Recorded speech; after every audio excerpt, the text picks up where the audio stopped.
Every time we say goodbye, I die a little. Cole Porter captured deep human feelings with this classic song. Saying goodbye is not an easy thing to do. When we embrace someone in farewell, we can never know if it is for the last time. Many years ago, I was leaving Hungary, a land that had adopted me. I had good reason to believe I was leaving for the last time. Carloads of friends accompanied me to the airport and were there at the gate to see me off. In those days, you could still do that. In those days, it was a police state over there, though, and it was always frightening. The policemen and the soldiers were people to be feared, especially at the borders. You didn't mess around with them. Their guns told you that they meant business. There I was at the gate, surrounded by weeping friends. The soldier at the border looked at me and asked, "What's wrong with you?" I said, "I'm leaving this beautiful country, perhaps for the last time. I'm saying goodbye to all my friends." He was a severe-looking communist soldier, but a young man himself. I saw his heart moved, and he smiled just a tiny bit and said, "It's hard to say goodbye, isn't it?" And he let me through without checking my luggage, which was a very fortunate thing because I was also smuggling out some very sensitive papers which would have landed me in jail for years. The apostles were preparing for Jesus to leave them. It was a goodbye. Yet this time they did not go away in tears and sorrow and fear as they had on Good Friday. They went away rejoicing. What had changed in their life between that farewell and this one? On that terrible day of Good Friday, to those friends of Jesus, goodbye meant goodbye, and death meant death. That is how they were brought up. Since then, however, they had seen the resurrection. They knew now that their friend was someone very special, someone with power even over life and death. A goodbye from him could only mean a more glorious hello in the future. Now they could bear that farewell with joy and hope. Every time we say goodbye, we die a little. That's true. But now that life has conquered death, every time we say goodbye, I begin to live a little more. Unfortunately, when we bid farewell in English, it is an ending. In many languages, this is not the case. An Italian does not say goodbye. An Italian says arrivederci, until we meet again. The very word already contains the hope that we shall see each other again.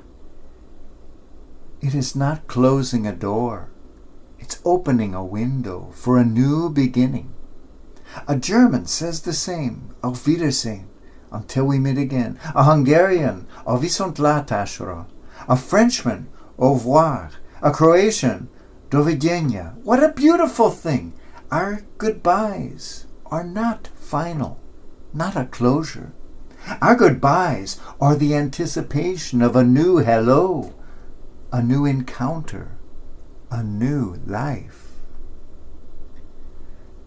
As a priest, I have assisted at many deathbeds. Many people might find that depressing. I have always found it uplifting, inspiring even. It is also fascinating to see how people face their last moments, say goodbye, enter the next life. Sometimes there are surprises on the deathbed. Some who have led a very pious life are suddenly filled with terror, scared to death. Others, who never seemed very religious at all, leave this world with an excited smile on their lips. These are the ones who are able to say, Auf Wiedersehen, until we meet again. The last words of people can be very revealing. In 1900, the great Irish playwright Oscar Wilde died. Oscar was a very witty man who was able to see into the depths of the human heart. Although not a very religious person, he actually had a deep spiritual side to him. He was not a Catholic, but he wanted a Catholic priest to receive him into the church because he believed that the Catholic Church was the only place to die in. A man who had appreciated beauty his whole life, he had the misfortune of dying in a very poor and dingy hotel room. As Oscar was about to take his last breath, he looked up at the bleak, ugly walls and said, "Either this wallpaper goes or I go." The wallpaper is still hanging. Oscar was able to go with a light heart because he understood that death does not have the final word. He understood that every farewell is really the beginning of something greater. I remember once being with a Jewish mother who had lost her child. There is nothing on this earth more painful.